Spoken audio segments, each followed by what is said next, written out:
प्यारे विद्यार्थियों, आज की जो अपनी क्लास है वो कार्यपत्रक 76 की, 77 की और 78 की है।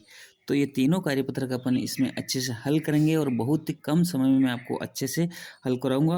कार्यपत्रक 76 की जो दक्षता है व्यावहारिक व्याकरण मतलब संयुक्त अक्षर वाले शब्दों को समझकर आपको लिख पाना है। और आप देख रहे हैं अनिश गुजर यूट्यूब चैनल। इस चैनल पे आपको सभी कार्यपत्रक जो है दोस्तों हल करवाए जा रहे हैं। तो आप अपने सभी दोस्तों के साथ शेयर जरूर करें और वीडियो को लाइक करें। आप क्या करते हो, वीडियो तो देखते हो लेकिन शेयर नहीं करते, तो आप शेयर कर दीजिए दोस्तों प्लीज़। आपसे निवेदन है कि आप शेयर कर दीजिए, आपको सभी कार्यपत्रक हल मिलेंगे। पहला प्रश्न ले लेता हूँ। चित्र देखकर संयुक्त वर्ण वाले शब्दों पर आपको गोला लगाना है। ठीक है दोस्तों, जैसे चप्पल तो ये संयुक्त अक्षर है। अब गुब्बारे गुब्बारे तो ये संयुक्त अक्षर पे आपको इस तरह से गोला लगाना है। मक्खी और मक्खी तो ये आपको इस तरह से गोला लगाना है। चम्मच और ये चम्मच तो इस पे आपको गोला लगाना है दोस्तों। ठीक है, अब मैं अगला प्रश्न ले लेता हूँ। अगला प्रश्न लेने से पहले ये आपने वीडियो को लाइक नहीं किया है तो लाइक कर दीजिए, चैनल को सब्सक्राइब कर दीजिए।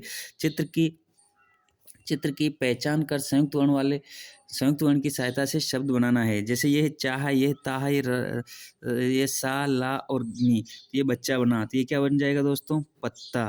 तो आपको इसी तरह से यहाँ पे लिखना है तादा दे रखा है पत्ता। ये रस्सा तो यहाँ पे रस्सा आपको लिखना है। ये है बिल्ला तो ये बिल्ला आपको लिखना है दोस्तों। और यहाँ पे आपको लिखना है अग्नि। क्या लिखना है, अग्नि। ठीक है दोस्तों, इस तरह से आपका जो कार्यपत्रक 76 और 77 78 तीनों एक ही कार्यपत्रक में हल करेंगे। तो आपको वीडियो पूरा देखना है दोस्तों। ठीक है, अब प्रश्न नंबर 3 ले रहा हूँ मैं। प्रश्न नंबर 3 आपको जल्दी करना है कि नीचे दिए गए शब्दों में संयुक्त वर्ण वाले सही शब्द पर आपको गोला लगाना है। जो संयुक्त वर्ण वाले हैं उन पे आपको गोला लगाना है। जैसे मक्खन पे लगा रखा है तो यहाँ ख में क्या है, मच्छर मच्छर मच्छर, तो इस पे आपको इस तरह से गोला लगा दीजिए। दिल्ली दिल्ली दिल्ली, तो इस पे आपको गोला लगाना है दोस्तों। कच्चा कच्चा, ये कच्चा इस पे लगाना है। इसमें आपको प्यास पे लगाना है। इसमें आपको रस्सी पे लगाना है। इसमें आपको व्यापार पे लगाना है और इस पे आपको पक्का पे लगाना है। इस तरह से मैंने ये गोले लगा दिए, तो आप भी गोले अच्छे लगा दीजिए दोस्तों। और हाथ ही बता दूं, आप जो देख रहे हैं अनिश गुजर यूट्यूब चैनल, इस चैनल पे आपको सभी कार्यपत्रक जो है दोस्तों हल करवाए जा रहे हैं। यदि आप चैनल पे नए हो तो चैनल को सब्सक्राइब करना है, वीडियो को लाइक करना है और अपने सभी दोस्तों के साथ शेयर जरूर करना है। आप क्या करते हो, वीडियो तो पूरा देखते हो लेकिन शेयर नहीं करते, तो आप शेयर कर दीजिए और अपने दोस्तों को बता दीजिए। अब अगला जो अपना प्रश्न है, निम्नलिखित संयुक्त व्यंजनों से बनने वाले वर्णों के नए शब्दों को लिखने हैं। जैसे क और श मिलकर क्ष बनता है, इससे कक्षा बना। तो इसी तरह से अपने को और शब्द क्ष के कौन कौन से हैं वो हमें बनाने हैं। तो जैसे देखो मैं बनाता हूँ, एक तो क्षमा, ठीक है, एक है पक्ष, ठीक है दोस्तों। उसके बाद जैसे लक्ष्य, लक्ष्य के बाद मोक्ष, ठीक है, इस तरह से ये मोक्ष लिखा है। ठीक है, इसी वीडियो में मैं कार्यपत्रक 77 भी हल करूंगा, 78 भी हल करूंगा।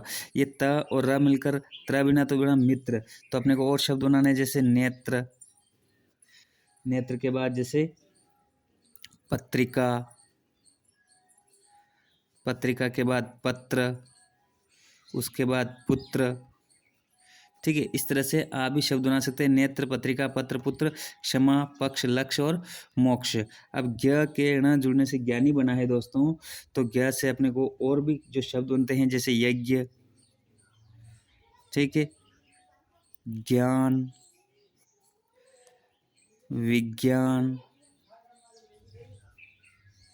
विज्ञान और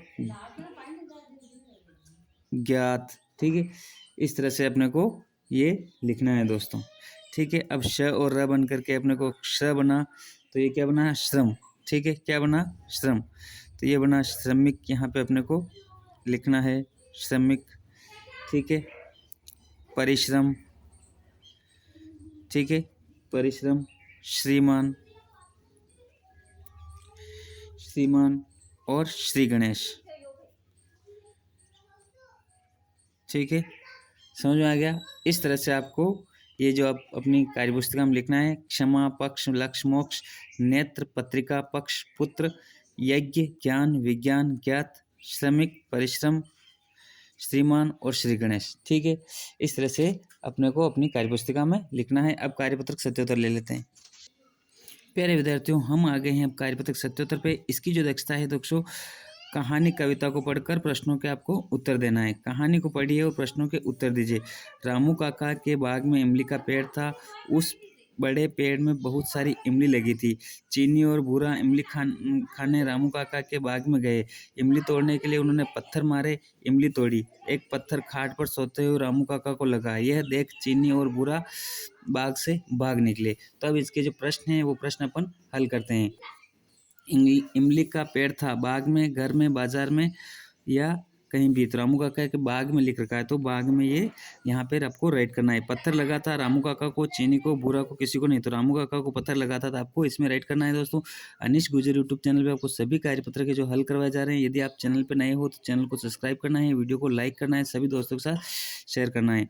चीनी और भूरा इमली खाने किसके बाग में गए? तो रामू काका के बाग में गए। ठीक है दोस्तों, बाग में गए। समझ में आ गई? दोनों ने इमली कैसे तोड़ी? तो पत्थर मारकर इमली तोड़ी। पत्थर मारकर इमली तोड़ी। ठीक है, पत्थर मारकर जो इमली तोड़ी। इमली का स्वाद कैसा होता है? तो दोस्तों इमली का स्वाद जो है कैसा होता है? खट्टा होता है। ठीक है, तो आपको यहाँ पे लिखना है खट्टा होता है। रामू काका बाग में क्या कर रहे थे? तो रामू काका बाग में जो है सो रहे थे। रामू काका बाग में खाट पर सो रहे थे। ठीक है, इमली खट्टी होती है। खाने की और क्या क्या वस्तुएं खट्टी होती हैं उनके नाम लिखने हैं, जैसे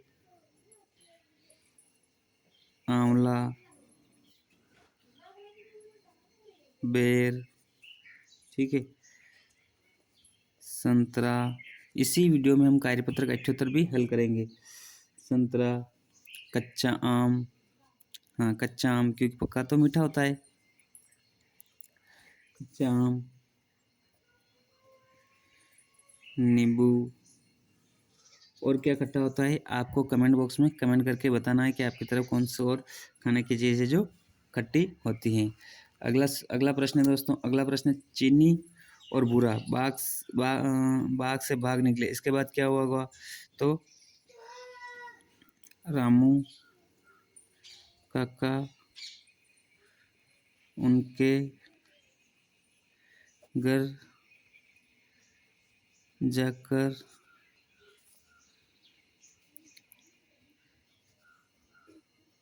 उनके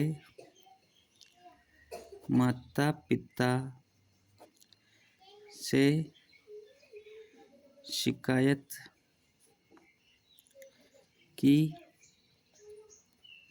होगी। ठीक है दोस्तों, उनके घर जाकर उनके माता पिता से शिकायत की होगी। ठीक है, अब हम कार्यपत्र के जो 78 ले लेते हैं दोस्तों।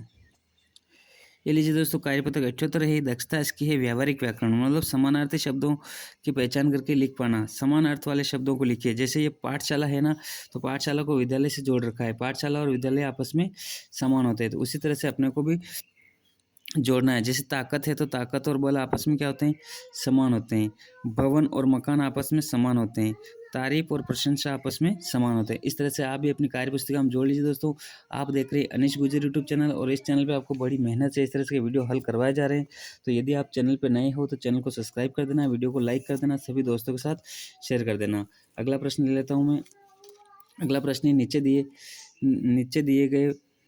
नीचे वाक्य दिए गए हैं, उन्हें ध्यान से पढ़िए। इन वाक्यों में कुछ शब्द समान अर्थ वाले हैं, उन पर गोला लगाए। जैसे रवि पूर्व दिशा में निकल आया है, सूरज तेज चमक रहा है, सूर्य की गर्मी से आदमी पसीना पसीना हो गए हैं। तो देखो, एक तो रवि, सूरज और सूर्य, ये समानार्थी शब्द है, और इसमें तो और मुझे कोई दिख नहीं रहा है दोस्तों। ठीक है, इस तरह से आप भी अपनी कार्यपुस्तिका में रवि, सूरज और सूर्य पर समान है, इन पर आपको गोला लगा देना है दोस्तों। ठीक है दोस्तों, आप देख रहे हैं अनीश गुर्जर यूट्यूब चैनल। इस चैनल पे आपको सभी कार्यपत्रक हल करवाए जा रहे हैं दोस्तों। अगला प्रश्न है प्रश्न नंबर 3। ठीक है, नीचे दिए गए वाक्यों को पढ़िए और कोष्टक में दिए गए शब्द का समानार्थी शब्द रिक्त स्थानों में लिखना है। किसान अपने खेत पर श्रम का जो समानार्थी होता है वो क्या होता है? काम। तो यहाँ पे आपको काम लिखना है, काम कर रहे हैं। ठीक है, सुने ना, मकान में बाजरा रखा है, मकान का होता है घर, समानार्थी अर्थ क्या होता है? घर। ठीक है दोस्तों, मोहित ने कहा कि आज वायु का समानार्थी होता है हवा तेज चल रही है। यहाँ पे क्या आएगा दोस्तों? हवा। ठीक है, मेरे गांव की भूमि को बोलते हैं धरती। धरती या खेती सबसे प्यारी है। आज गगन में बादल छा रहे, तो गगन का मतलब आसमान या आकाश। ठीक है, इस तरह से आपको इसको भरना है। अगला प्रश्न है, आपकी भाषा में इसे क्या कहते हैं? तो आपको अपने क्षेत्र में जो भी कहते हैं इनको ये लिखना है। और आप देख रहे हैं दोस्तों अनीश गुर्जर यूट्यूब चैनल। इस चैनल पे आपको बड़ी मेहनत से कार्यपत्रक हल करवाए जा रहे हैं। चैनल पे यदि आप नए हो तो चैनल को लाइक करिए, सब्सक्राइब करिए, अपने सभी दोस्तों के साथ शेयर जरूर करना। आप क्या करते हो दोस्तों? शेयर नहीं करते हो। तो ये मोहित और रोहित ने सबसे ज़्यादा शेयर किया है, कैलाश ने भी किया है, राजू ने भी किया है। तो आप भी सबसे ज़्यादा शेयर करिए, इतना सा काम करिए, आपको सारे कार्यपत्रक हल करवाऊंगा। धरती को क्या कहते हैं अपन? भूमि कहते हैं, अपनी भाषा में भूमि कहते हैं। इमली को क्या कहते हैं? आमली।